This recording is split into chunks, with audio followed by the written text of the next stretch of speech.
I'm Heidelin, and I'm part of the ETOPIA team. And on August 17th, we are putting on our first event called the Black Box Block Party, because the space is actually a black box. So you're going to have to come and check it out. And it's a very special party because we're going to have 4 different musical artists come and perform, and we're going to be live streaming this, professionally recording this as like a music video. So you guys are going to get to come to this event and be part of the audience and be part of this music video creation.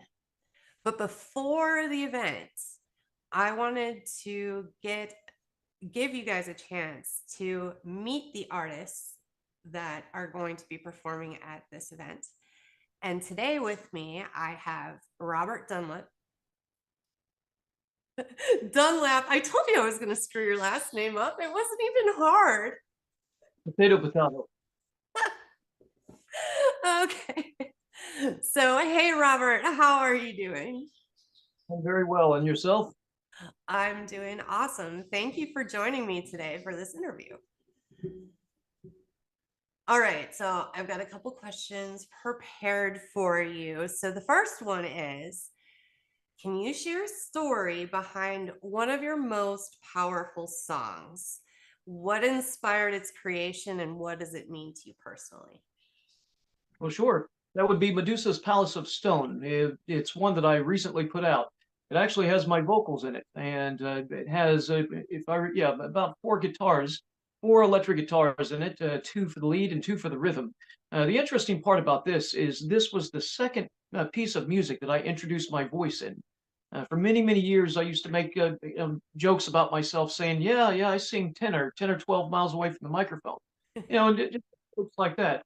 But one day I started singing with a piece that I loved since I was a kid, and I realized, you know what, there might be something to this. I might have a voice that I could use, and I tried it on a few people, and they really liked what I was doing. I got a lot of positive feedback.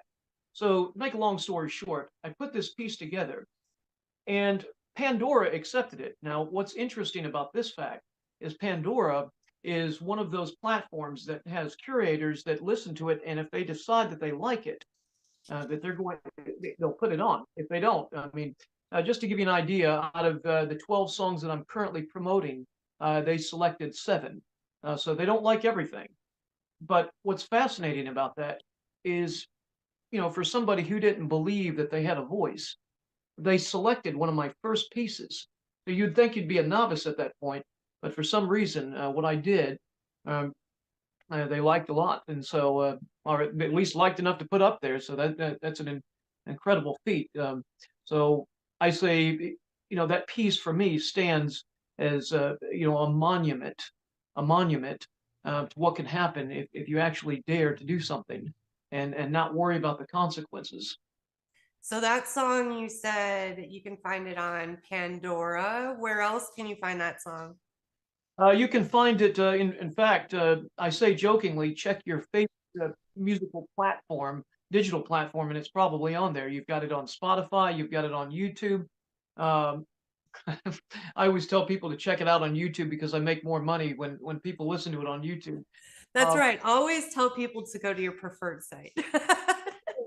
right, it is on YouTube. So basically, what you do in order to get to it, all you have to do is go onto YouTube and type in Medusa's Palace of Stone, Robert Dunlap. Should come right up. All right, cool. All right, so how has the local music scene influenced your music and growth as an artist? And are there any particular like bands or artists or venues that have been really pivotal for you? Well, that's actually a very interesting question, considering the fact that where I live is on the outskirts of a city that's hustling and bustling with a music scene. But where I live doesn't necessarily have much of anything in terms of music. However, it would just so happen that this was the area where I met somebody who I'd worked together for a couple of years, and and has done a lot in the music business and has been been very helpful in terms of giving me other perspectives from an insider, I guess you could say. Now, in terms of the venues, I even in the city of St. Augustine, there's it's a different kind of music scene than what I do specifically. So most of my work has been done online. In fact, right now, if you wanted to, it's much different than it used to be. You can go online right now, do a live stream, and have 100 to 200 people on your site listening to you play live in the first 10 minutes. So the way that influences you is that you learn to play in front of a lot of people very, very quickly. And as soon as that recorder goes on, that's it. You're on, and you lose the fear of being in front of people, because it's as though you're on reality TV. You're always on. You're always on. And if you goof up, well, so did this guy over here, so did this lady over here. We're all a bunch of goof ups. So once you lose the fear, you bring out your best work. And I'm the kind of person who, if I make a mistake, I'll make a joke out of it and say, "You didn't hear that, by the way." And people love it. They get the biggest kick out of it. They say, this guy, this girl is not a fake. They're not trying to be something they're not. And everything that comes out of this person is genuine. And so it's trained me not only to be a better musician, but a better performer. But it wasn't in the current venues here, because there aren't any that really suit my needs. All right, awesome. So what challenges have you faced as an artist like in this region? I guess you kind of talked about that a little bit. Like there's not like a ton of like venues and stuff that suit your needs.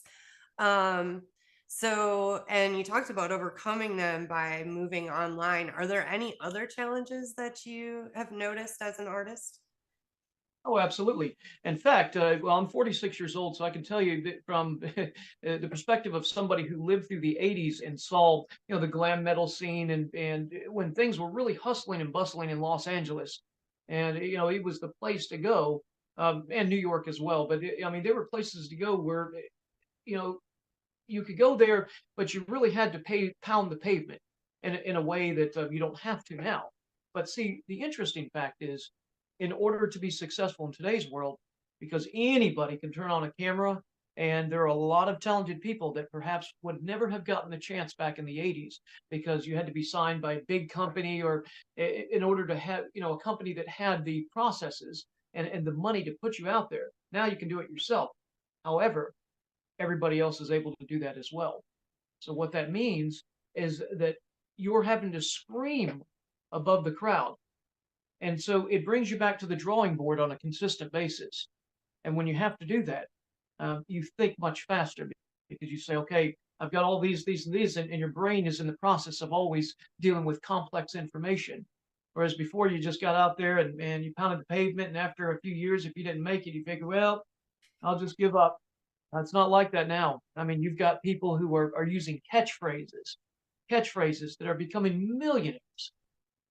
And so this is a crazy wild west of music. And don't let anybody tell you that they understand it 100%, because not even the record executives understand what's going on.